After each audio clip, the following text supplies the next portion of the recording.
Beautiful اسلام کے معزز ناظرین، السلام علیکم۔ ناظرین، آج کا ہمارا واقعہ حضرت ہود علیہ السلام کا ہے۔ حضرت ہود علیہ السلام اللہ تعالیٰ کے مشہور پیغمبر ہے، جن کو اللہ تعالیٰ نے قوم عاد کی طرف نبی بنا کر بھیجا تھا۔ یہ قوم بڑی زور آور قومی البخشہ ستونوں کی طرح طویل القامت تھی۔ ایسے قد و قامت والی اور طاقتور قوم نہ ان سے پہلے پیدا کی گئی اور نہ ان کے بعد۔ یہ قوم بڑی زور آور اور بڑے قد و قامت اور قوت جسمانی میں لسانی تھی۔ اسی غرور و تکبر میں خدا واحد لا شریک کو چھوڑ کر شیطانی پیروی میں اپنے ہاتھوں کے بنائے ہوئے بتوں کو اپنے مرضی کے مطابق پوج رہے تھے۔ انہی میں پروردگار عالم نے اپنے فضل و کرم سے حضرت ہود علیہ السلام کو مبعوث فرمایا۔ حضرت ہود علیہ السلام عاد کے سب سے بہترین اور معزز فرد تھے۔ پروردگار عالم جل جلالہ نے فرمایا کہ ہم نے قوم عاد کی طرف حضرت ہود علیہ السلام کو نبی بنا کر بھیجا، جیسا کہ ارشاد ہے، اور اسی طرح ہم نے قوم عاد کی طرف ان کے بھائی ہود کو بھیجا،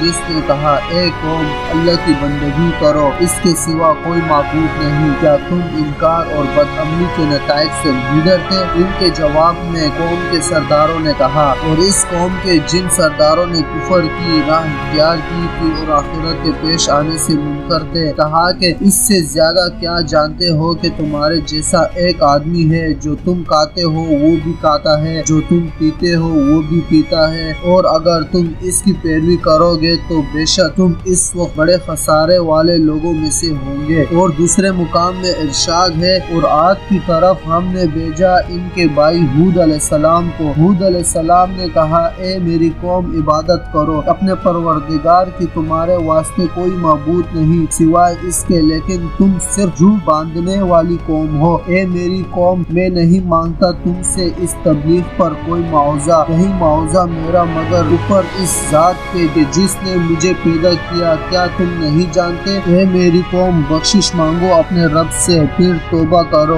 اسی کی طرف، تاکہ حکم کرے آسمان کو، تاکہ بارش برسائے تم پر لگاتار، اور تمہاری طاقت پر اور طاقت بڑھا دیے، اور نہ ہو تم مجرموں میں سے۔ پروردگار عالم نے حضرت ہود علیہ السلام کو قوم کی طرف اپنا رسول بنا کر بھیجا۔ انہوں نے خدا کی توحید کی دعوت دی کہ اس کے سوا کسی کی پوجا پاٹ نہ کرو، اور میں تم سے اس نصیحت و تبلیغ پر کوئی معاوضہ نہیں لیتا۔ اس تبلیغ پر مجھے میرا رب ثواب دے گا، اور گزشتہ خامیوں سے توبہ کرو۔ تمہاری سرکشی اور نافرمانی کی وجہ سے جو تم پر بارشیں بند ہو گئی ہے، اب فرمانبرداری اور استغفار کی وجہ سے تم پر بارشیں برسنے لگے گی، اور تمہارے باغات اور کھیتیاں تر و تازہ ہو جائیں گے۔ حدیث شریف میں ہے کہ جو کوئی استغفار کو لازمی پکڑے، اللہ تعالیٰ اسے ہر مشکل سے نجات دیتا ہے، ہر تنگی سے کشادگی عطا فرماتا ہے، اور روزی ایسی جگہ سے پہنچاتا ہے جو خود اس کے خواب و خیال میں بھی نہ ہو۔ قوم کو حضرت ہود علیہ السلام نے ہر طرح سمجھایا، مگر انہوں نے کوئی بات نہ مانی۔ قوم ہود نے جواب دیا کہ ہم تیرے کہنے سے اپنے معبودوں کو نہیں چھوڑ سکتے، اور تو ہمارے معبودوں کی پوجا سے ہمیں روکتا ہے۔ ہمارے خیال میں ہمارے کسی معبود کی تجھے مار پڑ گئی ہے۔ یہ سن کر اللہ تعالیٰ کے نبی علیہ السلام نے فرمایا، سنو، میں تم کو اور اللہ تعالیٰ کو گواہ بنا کر اعلان کرتا ہوں کہ خدا کے سوا تم جس کی عبادت کر رہے ہو، میں ان سب سے بیزار ہوں۔ اب تم اپنے ساتھ اوروں کو بھی ملا لو، اور تم سے جو کچھ ہو سکے مجھے نقصان پہنچا دو، اور مجھے کوئی مہلت بھی نہ دو، اور نہ مجھ پر کوئی ترس کھاؤ۔ جس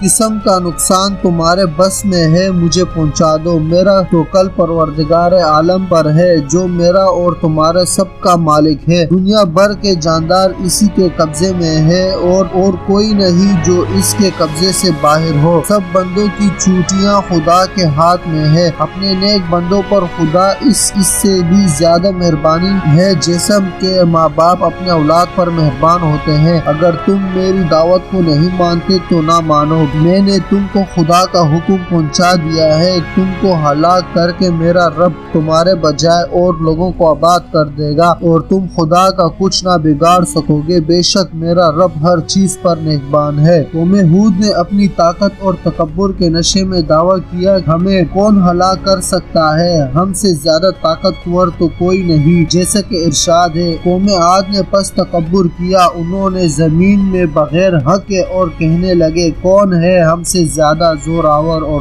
قوت نبوت میں جب ہر طرح کی نصیحت سے قوم باز نہ آئی، ہمیشہ پیغمبر کی نافرمانی کرتے رہے، خدا کی نافرمانی کی وجہ سے ان پر بارش بند ہو گئی، فصل اور باغات جل گئے۔ پروردگار عالم اتنا مہربان ہے کہ اس زمانے میں کفار بھی جب خانہ کعبہ میں جا کر التجا کرتے تھے تو اللہ تعالیٰ ان کی فریاد بھی سن لیتا تھا۔ تو قوم عاد کے بڑے بڑے رئیس سر آدمی قربانیاں لے کر مکہ مکرمہ روانہ ہوئے۔ بارش کے واسطے دعا کے لیے یہ لوگ منزلیں قطع کر کے مکہ مکرمہ پہنچے۔ وہاں معاویہ بن بکر کے گھر اترے۔ عرب کے لوگ مہمان نواز ہیں، وہاں طعام شراب کی ضیافتیں شروع ہوئی۔ مجلس عیش و عشرت اور گانے بجانے میں اپنی قوم کی تکلیف بھول گئے۔ معاویہ بھی ہمیشہ کے مہمانوں سے تنگ آ گیا اور سوچنے لگا کہ اشاروں کنایوں سے سمجھاتا ہوں تو مجھے بخیل اور کنجوس سمجھیں گے۔ آخر گانے والوں کو ایک ایسی غزل سکھائی کہ جس کا مطلب اور ترجمہ یہ تھا کہ